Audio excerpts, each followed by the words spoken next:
क्या बात को लोग कहते हैं कि गुरु भाई बहनों को कि साहब से मिलिए, सब काम हो जाएगा। हम ये जानना चाहते हैं कि आपसे मिलना की विशेषता में कहां तक सत्य है। आपने जिज्ञासा सुनी, उड़ीसा की जिज्ञासा है और आज उड़ीसा के गुरु भाई बहनों की संगोष्ठी है, मीटिंग है। हम लोग तो इकट्ठा हुए हैं इस काम के लिए कि आपके राज्य में या दूसरे राज्य में, बगल के आंध्र प्रदेश में या झारखंड में या देश के अन्य राज्यों में महादेव की चर्चा जल्दी से जल्दी पहुंचाई जाए, लोगों को सुनाया और समझाया जाए कि शिव गुरु हैं और वह आदमी शिव को अपना गुरु बना सकता है। ऐसा नहीं है कि लोग नहीं जानते हैं कि शिव गुरु हैं, नहीं है, सब लोग जानते हैं कि शिव गुरु हैं, लेकिन समझते नहीं। आपके गुरु ने कहा आप दूसरों को समझाएं कि वह शिव उनका गुरु हो सकता है। यह कोई नई बात नहीं है कि शिव गुरु हैं। 5000 साल पहले से जो आपका इतिहास है उसमें लिखा है कि शिव गुरु हैं। जब से शिव की पूजा हो रही है तब से वो गुरु हैं। भगवान है, ईश्वर है, तो गुरु होना ही होना। हम लोगों ने कहा कि उसे शिव को अपना गुरु बनाइए, कहा ही नहीं। आप और हम समझाने की कोशिश करते हैं। उड़ीसा में तो लगभग लोगों को मालूम होगा कि शिव गुरु है, क्योंकि बिहार, बंगाल, उड़ीसा एक ही साथ में कभी था। आज अलग अलग राज्य हुए हैं और अभी भी देश में, राज्य में, बिहार में, उड़ीसा में, बंगाल में बहुत सारे कानून हैं जो अलग नहीं हुए हैं। बहुत सारे कानून हैं जो तीनों राज्यों में लागू हैं और एक ही किताब से वह काम चलता है और तीनों राज्य का नाम उसमें लिखा हुआ है। हम लोग नौकरी में थे तो तीनों राज्य का कानून एक ही किताब में है, तीनों राज्य पर लागू है, हम लोग उसको लागू करते थे सरकार में। इसीलिए तीनों राज्य तो एक ही साथ था। अब अलग अलग राज्य हुए हैं। अब तो बिहार और झारखंड भी अलग हो गया। कहा जाता है कि बिहार, बंगाल और उड़ीसा की सभ्यता लगभग एक जैसी है। ऐसा नहीं है कि आपके प्रदेश में, आपके राज्य में ये कोई नई बात है कि शिव गुरु हैं,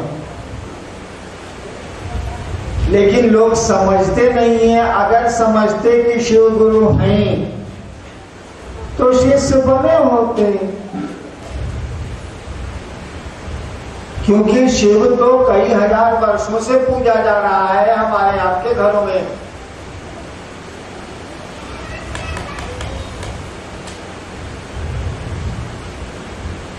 हम आप शिव की पूजा सदियों से, खानदान दर खानदान से कर रहे हैं। उसी शिव के बारे में मालूम है कि वो गुरु हैं। अगर समझते होते कि वो गुरु हैं तो शिष्य बने होते, नहीं समझा। जबान पे रह गई बात, बोली में रह गई बात, किताब में रह गई बात, बस। इसका कारण ढूंढिएगा तो ढेर सारा मिलेगा। छोड़िए कारण से अब क्या मतलब। कोई आदमी भूखा है, आप कारण क्यों ढूंढ रहे हैं भाई साहब? उसके भोजन का पहले इंतजाम तो करिए। कोई सड़क पर चोट, किसी को सड़क पर लग गई है किसी गाड़ी से, आप इस फिराक में हैं, आप इस कोशिश में हैं कि चोट लगी तो कैसे लगी। आप मूर्ख हैं, पहले उसका इलाज कराइए। तो छोड़िए, क्यों शिव लोगों के गुरु नहीं हुए, क्यों ये बात नहीं आई, क्यों लोगों को नहीं समझाया गया। लेकिन अब समझाने की कोशिश करनी, और धीरे धीरे लोग समझ रहे हैं। तभी आज उड़ीसा की संगोष्ठी में जितने लोग भीतर हैं उतने लोग बाहर हैं। व्यवस्था की नजर से ये गलती, क्योंकि हॉल में कार्यक्रम, इतने लोग आएंगे तो कहाँ बैठेंगे, बारिश हो जाएगी तो क्या होगा, तेज धूप होगी तो क्या होगा। आखिर वह भी तो हमारा आपका गुरु भाई ही है ना भाई साहब। क्या उसका दर्द आपका दर्द नहीं है, हमारा दर्द नहीं है। लेकिन व्यवस्था की दृष्टि से यह भूल हुई है, लेकिन शिव शिष्यता की दृष्टि से तो ये अच्छा समाचार, शुभ समाचार। क्योंकि उड़ीसा में संगोष्ठी के नाम पर इतने लोग आने वाले हैं, शिव गुरु के नाम पर। मेरे गुरु की चर्चा है, चलो रांची या चलो देवघर। तो आध्यात्मिक दृष्टिकोण से, शिव कार्य की दृष्टिकोण से ये शुभ लक्षण है, अच्छे लक्षण है। व्यवस्था की दृष्टि से थोड़ा गलती है, क्योंकि अगर किसी एक गुरु भाई को भी पिन चुभता है तो आपको मालूम हो या नहीं हो, मुझको एक भाला चुभता है। क्यों? ये फुलवारी तो मेरी ही है। 1982 में जब मैंने शिव गुरु की बात शुरू की थी, और पूरी दुनिया में मैं ही अकेला आदमी हूं जो कहा था कि दूसरों को बताओ, शिव का शिष्य बनने को कहो। तो आज तक या आज के बाद जितने लोग शिव को गुरु मानेंगे हैं तो मेरी ही फुलवारी के फूल। मैं अपने को स्वीकार करता हूं कि उस फुलवारी का माली हूं, मैं मालिक नहीं हूं। इस बगिया का माली मैं जरूर हूं। फूलों के टूटने से, फूलों को चोट लगने से मुझको ज्यादा चोट लगती है। हाँ, ये सही है कि मालिक मैं नहीं, मालिक कोई दूसरा है, वो शिव है। तो आपको दिक्कत होती है तो मुझको ज्यादा दिक्कत है। तो व्यवस्था में गलती हुई है। शिव शिष्यता में तो अच्छे लक्षण है, शुभ लक्षण। इसी पर एक सवाल आया है, अभी जो जिज्ञासा पढ़ी गई कि लोग कहते हैं कि आपसे मिलना जरूरी है। क्या आपसे मिलना जरूरी है? क्या ये सत्य है? नहीं था। उस समय लोग कहते हैं कि गुरु भाई गुरु बहनों को चाहत से मिलिए, सब काम हो जाएगा। हम ये जानना चाहते हैं कि आपसे मिलना शिव शिष्यता में कहां तक सत्य है? मालिक से मिलना जरूरी है कि मैनेजर से मिलना जरूरी है भाई जी? मालिक से मिलिए, जिसको आपने गुरु बनाया है उससे मिलिए। पता मालूम है, आप अपने गुरु से ना मिलेंगे भाई साहब। आपने शिव को गुरु माना है, मुझको तो गुरु माना नहीं। रविंदर को, गुड़िया को, पद्मिनी को, इन लोगों को तो गुरु माना नहीं। देवाशीष को, मंडल जी को, इन लोगों को तो गुरु माना नहीं। आपने शिव को गुरु माना है तो शिव से ना मिलिएगा। एगो बात बताइए भाई जी, पतवा मालूम है, एड्रेस मालूम है? किताब में भी एड्रेस नहीं लिखा हुआ, आपके ग्रंथों में भी पता अंकित नहीं है। क्योंकि शिव गुरु हैं, इतना ही भर कहा गया है। वो गुरु कैसे हो जाएंगे ये कहीं नहीं है, 10,000 साल से कहीं नहीं कहा गया है।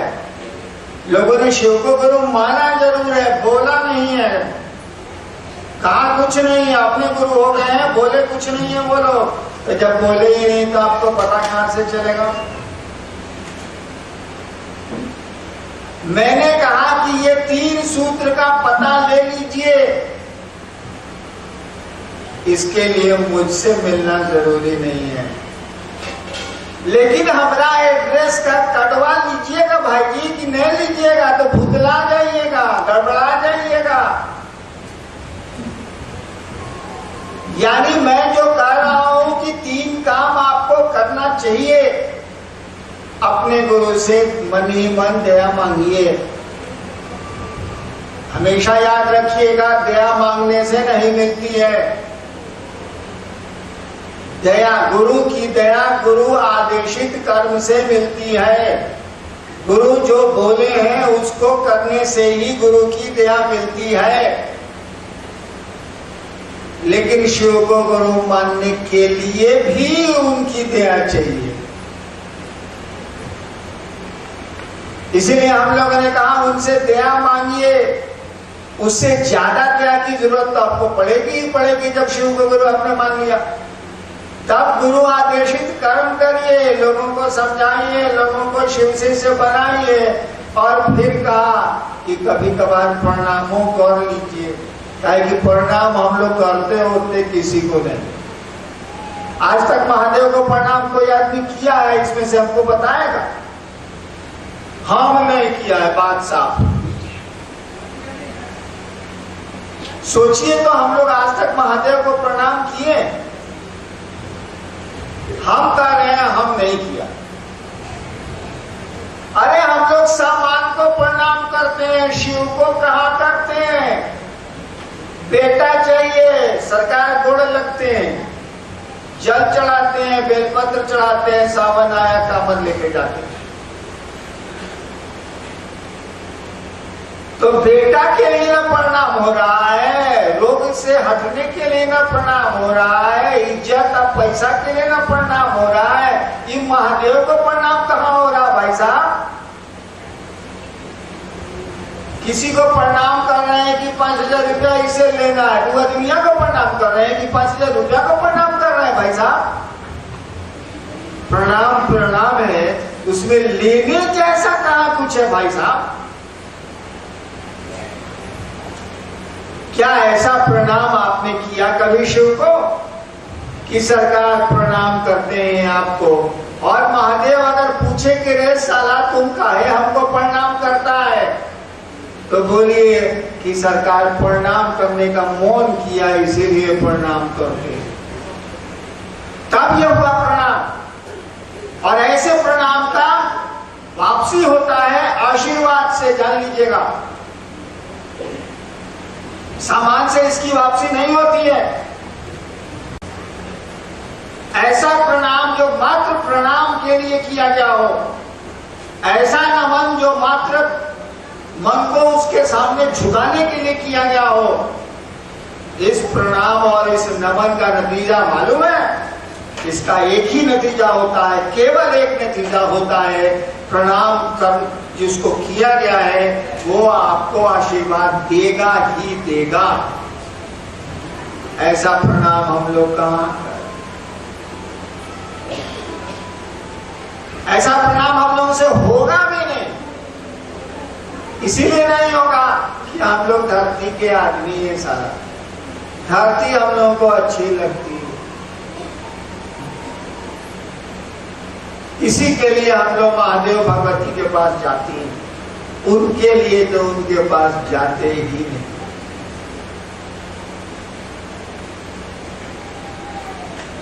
तो आप जाइए शिव के पास, मेरे पास आने की कोई जरूरत नहीं है। हम बात जाएंगे तो घंटा जाइएगा, किसके पास जाइएगा? इसीलिए हरिनाम महत्वपूर्ण नहीं है। मेरे पास आना आपका बिल्कुल जरूरी नहीं है, लेकिन मेरी बातों पर भरोसा करना तो बिल्कुल जरूरी है। जो मैं बोल गया हूं, जो मैं बोलता हूं, जो मैंने खुद लिखा है, उन बातों को अगर छोड़ेंगे आप तो शिव का पता गुम हो जाएगा, शिव का पता आपको नहीं मिलेगा। और याद रखिएगा, मिलना शरीर का नहीं होता है, मिलना देह का नहीं होता है, मिलना तो मन का होता है। मन मिलता है किसी से, शरीर नहीं मिलता। पति पत्नी एक साथ एक बिस्तर पर रहते हैं और तलाक के मुकदमे होते हैं। दो भाई एक रूम में रहते हैं और जमीन के झगड़े होते हैं। शरीर तो एक साथ रहता है, कहां मिला भाई? मन मिलता है। अपने मन को मेरे मन की ख्वाहिशों से जोड़ लीजिए, लेकिन जोड़ के वहां खड़े मत रहिए, शिव की ओर चलिए, आगे बढ़िए। मैं जो कह रहा हूं चलिए, मुझको पकड़ के बैठिएगा तो ठहर जाइएगा, मुझको छोड़ के चलिएगा तो गुमराह हूं। तो मुझसे मिलना जरूरी नहीं है, लेकिन जो मैं बोल रहा हूं उस पर भरोसा करना और भरोसा करके उस पर चलना जरूरी है। मिलना जरूरी है मात्र महादेव से, मिलना जरूरी है उस शिव से, लेकिन वहां भी ये शरीर नहीं मिलेगा, वहां भी इन आंखों से उस शिव के दर्शन नहीं होंगे।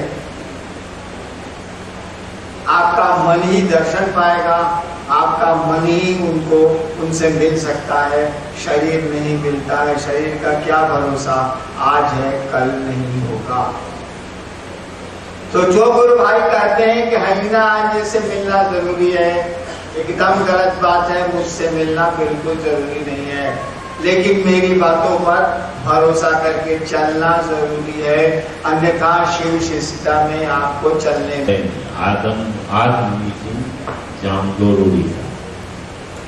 हम कब बोले हैं कि 2012 तक चर्चा होगी? शिष्यानुभूति मैंने लिखी है, उसमें पढ़ा है चर्चा पर, दूसरा सूत्र को पूरा पढ़े हैं। उसमें लिखा है कि अविरल आत्मा विभूति है, हमेशा चलेगी ये, अविरल विरुक्ति नहीं है, जो विरल नहीं होती है, अंतहीन है, इसका अंत है ही नहीं। लोग रोज धरती से जाएंगे, रोज नए लोग पैदा होंगे, चर्चाएं चलती रहेंगी। ये हमने कब कह दिया कि 2012 तक? मैंने तो कहा है कि अंतहीन है, इसका अंत नहीं है। हमने ये जरूर कहा है, कोई काम करिएगा भाई साहब तो तय नहीं करिएगा कि कितना दिन में कितना कमा करिएगा, क्योंकि आप सोते हैं, क्योंकि शिव कार्य के प्रति आप जागरूक कम हैं। तो आपको तो टारगेट देना होगा ना कि शाम के पहले आप फलना जगह तक पहुंचिए। अब जिस चाल से चले आप चले, लेकिन आपको पहुंचना होगा, कोई लक्ष्य तो देना होगा, कुछ निर्धारित तो करना होगा कि यहां तक चलना है, कुछ तय तो करना होगा कि 12 महीने में पूरा कोर्स पूरा करके परीक्षा देनी है बच्चे को, कि एक के बारे में जाए एग्जामिनेशन लीजिएगा, पढ़ेगा वो। हमने कहा कि 2012 यानी अब 1.5 साल बचा है, 2012 तक कम से कम जागिए, और इतना जागिए कि देश के कोने कोने में लोग जान जाएं कि शिव लोगों के गुरु होते हैं।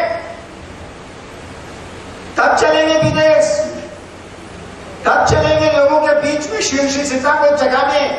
अभी शिव का शिष्य तो बनाइए। हमने कहा ही नहीं कि 2012 तक चर्चा चलेगी।